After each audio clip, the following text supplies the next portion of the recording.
हाय दोस्त, सभी को मेरा नमस्ते, सबों को मेरा प्रणाम। मैं ईश्वर से प्रार्थना करता रहूँगा कि आप लोग स्वस्थ हो, अच्छे रहें। अभी जो आगामी 2023 में एग्ज़ाम आने वाले हैं, उसमें से बहुत सारे बच्चे की सोच जो है वो अलग है। बहुत सारे बच्चे डर भी रहे हैं कि कैसे होगा, कैसे नैया पार लगेगी। किसी भी इंसान का जब इम्तिहान आने वाला होता है, उनके अंदर में डर होता है। तो कुछ ऐसी चीज़ है जो जानकारी होता है थोड़ा बहुत, और कुछ थोड़ा बहुत कमी के वजह से बच्चे फेल हो जाते हैं, स्टूडेंट फेल हो जाते हैं। तो अगर एक बार किसी भी सब्जेक्ट में आप फेल हो गए तो 1 साल आपका मारा जाएगा। और 1 घंटा 1 मिनट दिन ऐसा चीज़ है कि इंसान का जो समय है, अगर वक्त ने साथ नहीं दिया तो उससे बड़ा समझिए कि दुनिया में कोई अभागा नहीं होता जिससे वक्त ने साथ नहीं दिया। तो मैं कुछ कहना चाहूँगा इसमें कि जो बच्चे अभी आगामी 2023 में 12वीं और 10वीं का एग्ज़ाम देने वाले हैं, बहुत सारे बच्चे मैथ में तेज़ होते हैं, बहुत सारे बच्चे इंग्लिश में तेज़ होते हैं, बहुत सारे बच्चे संस्कृत में तेज़ होते हैं, बहुत सारे बच्चे ऑल सब्जेक्ट में तेज़ होते हैं। तो जो बच्चे तेज़ हैं उनके लिए तो है ही, चाहे वो नहीं समझना चाहे वो अलग बात है। जो बच्चे नहीं तेज़ हैं, जिनको डर लग रहा है कि मैं कैसे पार करूँगा, तो खासकर जो हिंदी सब्जेक्ट है, बहुत सारे बच्चे हिंदी में फेल हो जाते हैं। और बिहार, यूपी, मध्य प्रदेश के बच्चे अगर हिंदी में फेल हो रहे हैं तो इससे बड़े दुख की बात नहीं हो सकता भाई। अब मैं जो बताने जा रहा हूँ इसको आप सही से समझ लीजिए, पूरा वीडियो देख लीजिए आराम से। अगर आप समझ जाएंगे, पूरा वीडियो देख लेंगे तो आपके माइंड में बैठ जाएगा और आराम से इम्तिहान से आप 70-80 नंबर हिंदी में ला सकते हैं। तो आप देख रहे हैं सो कि ये बुक मैंने अभी ख़रीद के लाया है। ये हिंदी 10वीं क्लास का किताब है। इसको मैं पूरा नहीं दिखा पा रहा हूँ। ये है, तो ये जस्ट अभी मैंने ख़रीद के लाया है, इसीलिए कि जो आगामी 2023 में एग्ज़ाम होने वाले बहुत सारे बच्चे हिंदी में फ़ेल हो जाते हैं। पूछा कभी क्या हुआ, तो सर मैं हिंदी में तो फ़ेल हो गया। क्यों भाई? ये क्वेश्चन हमने पढ़ के गया था, ये नहीं आया, ये आ गया। कहीं उसी से अगर किसी भी चैप्टर से कोई भी क्वेश्चन आता है तो उससे रिलेटेड होता है, तो उसको समझना पड़ेगा, आपको परखना पड़ेगा कि क्वेश्चन कह क्या रहा है।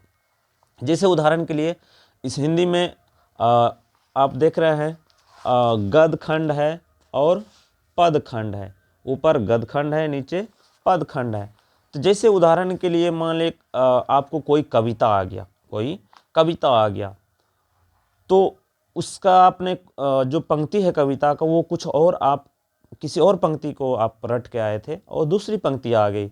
4 लाइन कोई और पूछ गया, आपने रट के कोई और लाइन आया था, पूछ दिया कोई और। तो डरिए मत, उसका सोल्यूशन है, अपने पास सोल्यूशन है। सबसे पहले आप क्या कीजिए, जो ये पंक्ति है किताब में, मैं थोड़ा सा आपको दिखा नहीं पा रहा हूँ, पढ़ के बताता हूँ। और सभी चीज़ सभी को याद भी नहीं रहता है। बहुत सारे लोग बोलेंगे कि पढ़ के तो कोई भी रट लेगा, बता देगा। नहीं दोस्त, थोड़ा सा समझने की कोशिश कीजिए। जैसे कि मान ले लिखा है रामधारी सिंह दिनकर ने जनतंत्र का जन्म। अब इसका कोई पंक्ति आ गया, इसका अगर कोई पंक्ति आ गया तो आपको जो आपने रट के गया वो नहीं आया, कुछ और आ गया, तो उसको लिखने का तरीका बता रहा है। आपको कुछ भी नहीं याद है, समझिए। सबसे पहले क्या कि जो विषय सूची में कविता और कहानी है, उसको पूरे को आप रट लीजिए एकदम, बिल्कुल भोर में 3 बजे भोर में उठ के पढ़ के रट लीजिए। उसका रटने का तरीका बता रहा हूँ, कैसे रटा जाए, कैसे याद किया जाए, कैसे रिमाइंड किया जाए, दिमाग में घुमाया जाए, ऐसे याद कीजिए।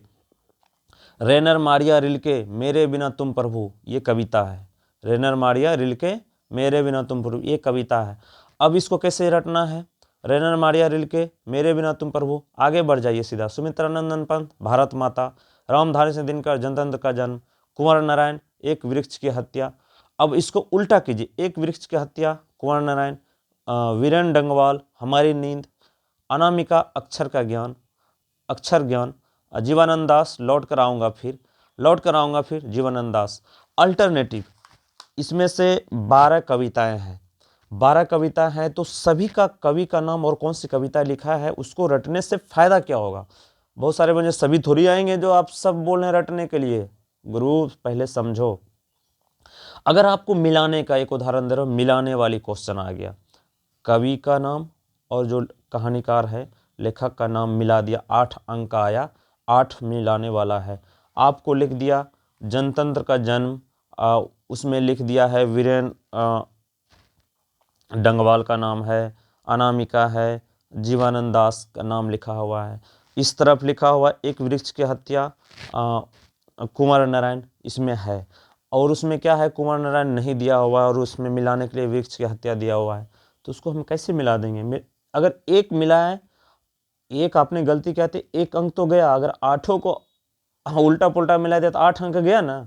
जब ये हम रट लेंगे, इसका विषय सूची जब रट लेंगे, अगर वो 8 अंक मिलाने वाला आएगा तो 8 अंक तो मेरा हो गया, खुद का हो गया ना।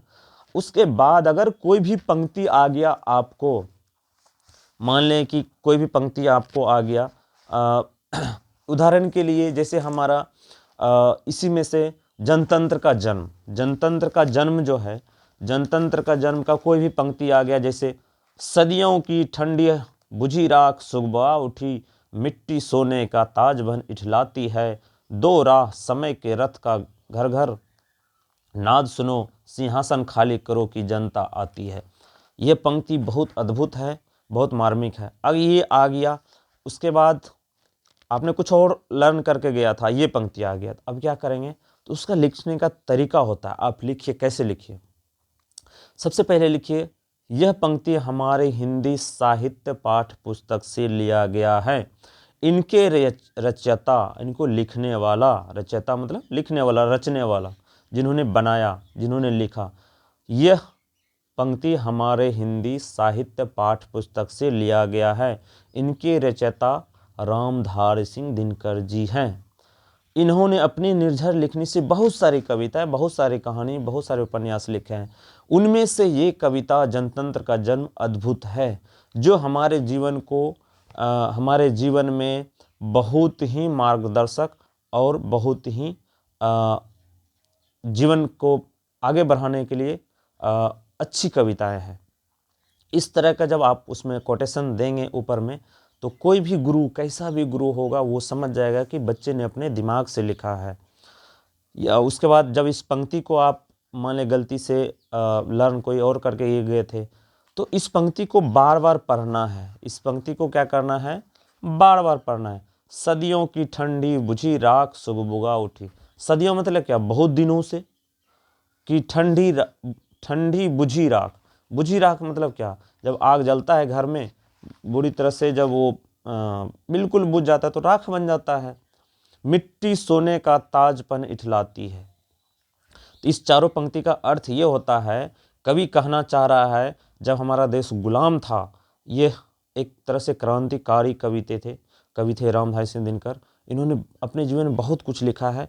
इस पंक्ति के माध्यम से जो कहना चाह रहे हो मैं, सदियों की ठंडी बुझी राख सुबह उठी, मिट्टी सोने का ताज पहन इठलाती है, दो राह समय के रथ का घाघर, नाद सुनो सिंहासन खाली करो की जनता आती है। इसमें कवि कहना चाह रहा है इस पंक्ति के माध्यम से कि हे अंग्रेजों छोड़ो, ये हमारा देश है, हमारा धरती है, यहाँ की जनता अब जाग उठी है। मिट्टी सोने का, यानी मिट्टी का अर्थ यह होता है मुकुट, जो है सोने की मुकुट जो है वो हम पहनेंगे। हमारी धरती पर आप जो राज कर रहे हो, ये मेरा धरती है, अब इसे छोड़ो, इस सिंहासन पर हम जनता की राज होगी, यानी जनता का चलेगा, जनता इसकी मुकुट पहनेगी। इसका अर्थ यही होता है।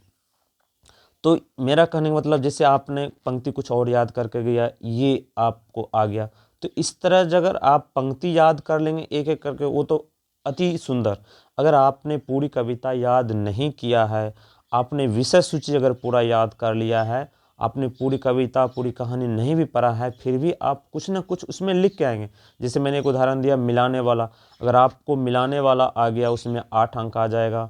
उसके बाद विषय सूची जब याद करने का मैंने तरीका बता दिया, विषय सूची जब पूरी याद हो जाएगा, तो कोई कहानी आपने नहीं भी पढ़ा है तो उसके बारे में आप लिख सकते हैं कि यह कहानी हमारे हिंदी साहित्य पाठ्य पुस्तक से लिया गया है, इनके रचयिता ये हैं, जैसे भीमराव अम्बेडकर ने लिखा है। तो उसमें क्या होगा, आपको क्या होगा, 4 अंक का कहानी है, 4 अंक का क्वेश्चन है, उसमें आपको कम से कम 2 अंक मिलेगा।